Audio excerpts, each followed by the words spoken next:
Hey everybody, I am Mr. Roper. I teach geography in the past, but I now teach world history this year, and I also teach AP world history.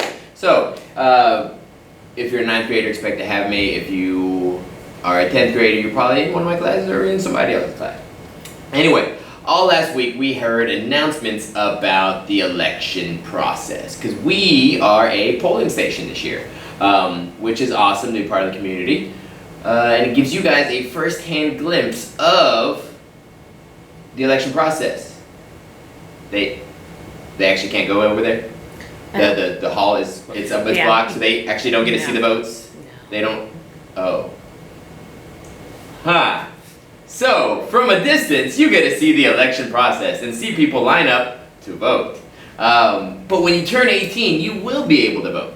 So we heard a lot of announcements last week about the election process. So a lot of the stuff I'm going to go over is probably going to light a light bulb in your mind, like, oh, I learned this in the 8th grade. And if you didn't learn this in the 8th grade, you probably had to write down a lot of these words and memorize the definition from your 8th grade U.S. history class. So we're hopefully, now that we're a bit older, some of you guys just a year older, this stuff will make more sense, especially if you've been in a world geography class or a world history class. So we are the United States of America, and we are a democratic republic. Let's jump into English here for a second. Democratic, that's an adjective. We are not a full democracy.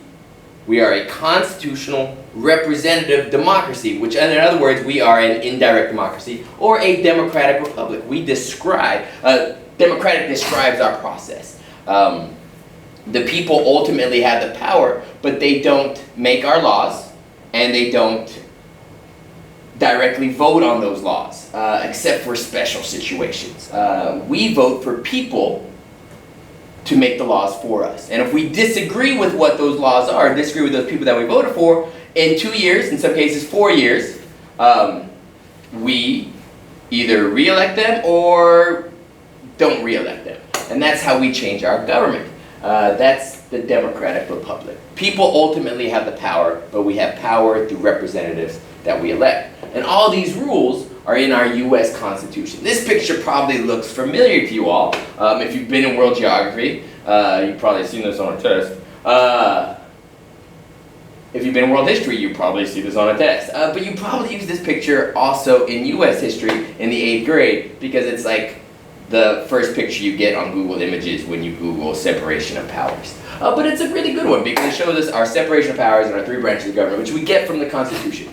Alright? Legislative, executive, and judicial branch. The legislative branch, what do? They make the laws. I heard everybody say that. The executive branch enforces the laws, and the judicial interprets the laws. And the reason why I'm showing you this is because it kind of explains how our election process goes. When you vote for president, you aren't actually voting for president. You're voting for an elector who is going to vote for president. And it's by the states. And so here is an electoral college map of the United States of America from the 2012 presidential elections. In red are the states whose electors voted for Romney. In blue are the states that voted for President Obama. Ultimately, a person needs a majority of the electors. The total electors out there are 538. How do they get this number, 538? In order to get a majority of that, you must have at least 270. And if you've been watching CNN Student News, if you've been hearing on the announcements, this is the important figure right here, is to get to 270 electoral votes, which are apportioned by the states. We get this 538 and thus the 270 majority from this right here. In Congress, we have 100 senators, 2 per state. In the House of Representatives, we have 438 representatives. Combined together, we have a total of 538. And we divide that up between the 50 states according to population. But we also include Washington, D.C. Washington, D.C. gets 3 electoral college votes because they neither have representatives nor senators. But they do have over 1 million people, so they get 3 electoral college votes. And that's where we get this magical number of 538. Texas has 38. California has 55. California is the largest populated state, so they get the most. We are the second most with 38. Florida and New York both have 29.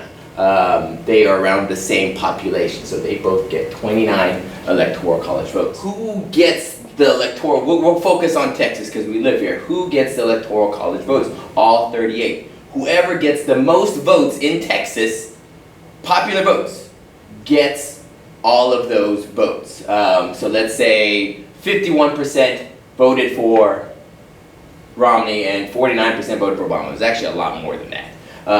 But because Romney got the majority of the popular votes in Texas, he wins all 38 electoral college votes. Same thing applies to all the states except for Nebraska and Maine. They do things a little differently and not like everybody else. So that is our electoral college votes. So why is it important to vote? It is important to vote because it's the one time that we as individuals have a say in our government. We are not a direct democracy, except for those special occasions that I mentioned earlier. We are a indirect democracy, where we vote for representatives to make the laws for us. And if we disagree with those representatives after we've elected them, this is our opportunity to change the government. For the most part, the only time we get a say in laws is when we vote for representatives that we think are going to pass laws that we agree with. If those representatives pass laws that we don't agree with, that's when we can change those representatives and vote for someone that will make the laws that we want to be made. What is a political party? This, as I said earlier, this is an electoral college election map of 2012, and it shows our 2 main political parties of the Democrats and the Republicans. Hey, we're a Democratic Republic. Coincidence? No, not really. That's just the way it is. So we have Democrats, we have Republicans, we have a 2 political party system. Every now and then there are some third-party candidates, but we've never had a third-party candidate actually get elected to president. This year there is the Green Party and the Libertarian Party that are fielding candidates. The Green Party is Jill Stein and Gary Johnson with the Libertarians. All right, another question that pops up is, what exactly does the president do?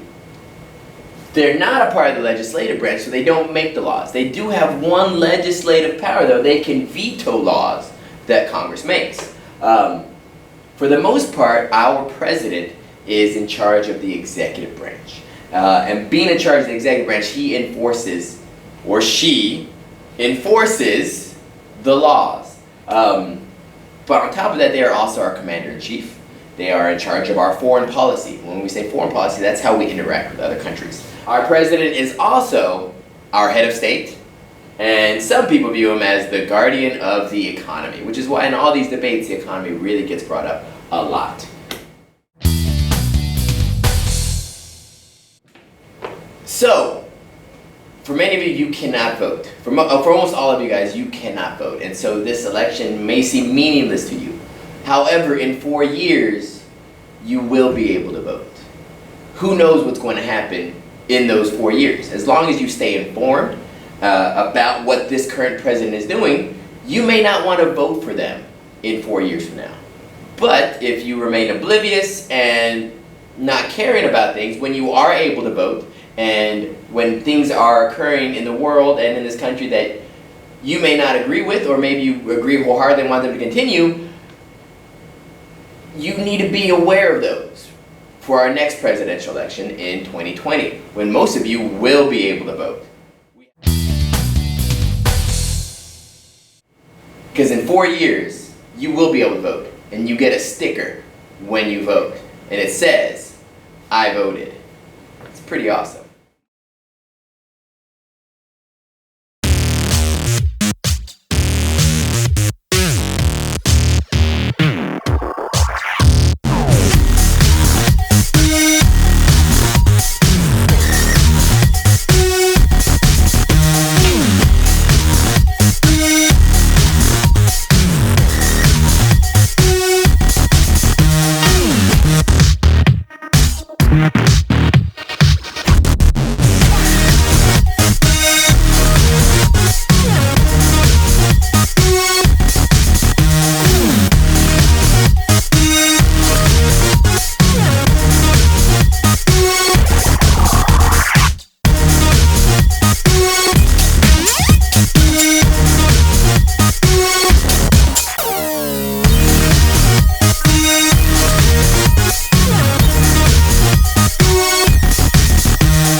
any more questions about the Electoral College and the election process, be sure to ask your advisor teacher right now.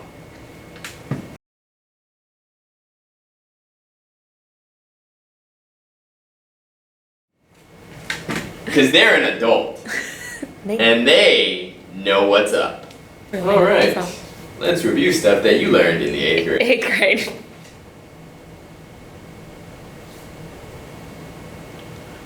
Welcome. There's been a lot of questions. Well, hello there. I'm Mr. Roper.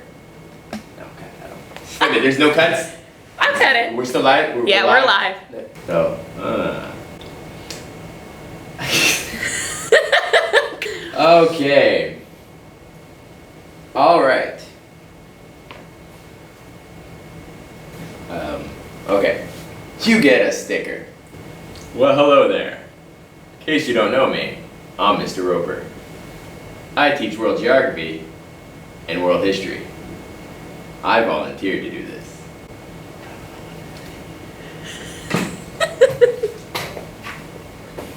All right, for real this time. Let's do this.